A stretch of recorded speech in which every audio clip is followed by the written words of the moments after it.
Welcome back to Americana Outdoors. You know, it's not uncommon when you go fishing and the weather changes all the time. Sometimes it's hot, sometimes it's windy, or sometimes temperature drops drastically.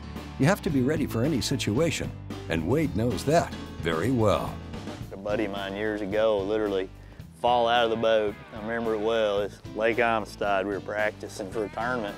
It was cold. I mean, water temperatures in the upper 40s, low 50s, and he hit the trolling motor. Next thing I knew, he was swimming. It scared me to death, and I mean, he was just turning blue, and we were about 20 miles to the boat ramp, and by the time we got back there, it sounded like his teeth was like that. And you know, we didn't have extra clothes in there, didn't have the right stuff, but ever since then, I've really kind of gone out of my way to make sure I've always have an extra rain gear, because I mean, if we'd had extra rain gear, we could put him in dry rain gear. So little things like that, well, they don't sound like they're that important, they really are. So, you know, just being geared up and ready will really make a difference.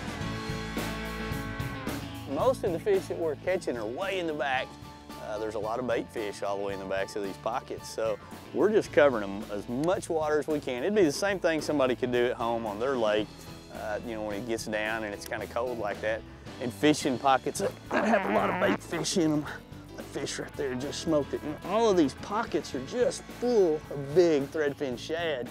And we're just trying to match the hatch, for lack of a better word. That's a nice one right there. And throwing it out there and pumping it. And you know, we're mimicking exactly what these fish are feeding on. You know, the shad that we're seeing, I mean, we know threadfin shad look just like what's sticking out of the mouth of that fish right there. And with the water temperatures being cold, those shad will die. When they die or they struggle, they just kind of flicker down, and these fish are biting it on the paws. And the bait's just falling down, and they're pow.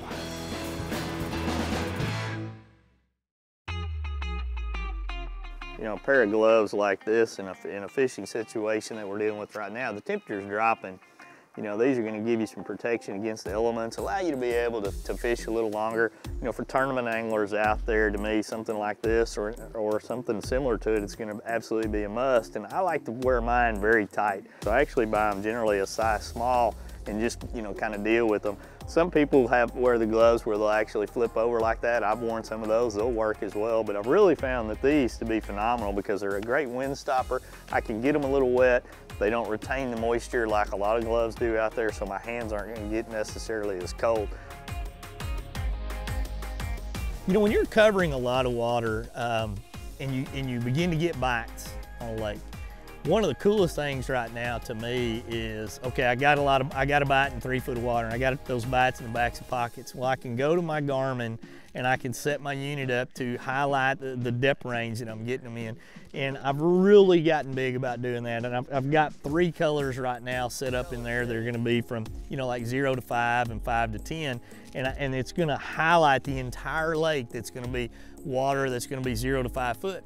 Well, what's amazing to me is when I'm running around on these lakes now and you're out in the middle and you see these little high spots or you see these little islands that are gonna light up and you can see these pockets that'll actually kind of outline where some of that is, how that gives me an instantaneous piece of confidence that I can pull in there and go right to what I call the nuts and possibly find the cover I'm looking for and hopefully catch some bass there. And that's a tool that I didn't have before. You know, I just kind of run down and it's hard to maybe look at all the contour lines and digest the information there. And now it's all color coded for you. That's a good one right there. Fat, sassy, pre-spawn, Kentucky Lake, good one. You know, you get out here twitching around, jerking around, cranking around on these ledges and drops that this lake is so famous for.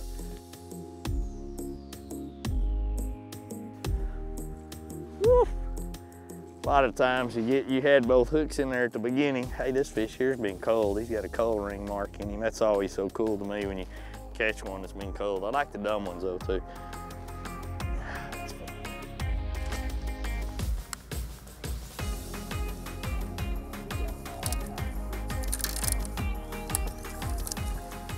Oh yeah!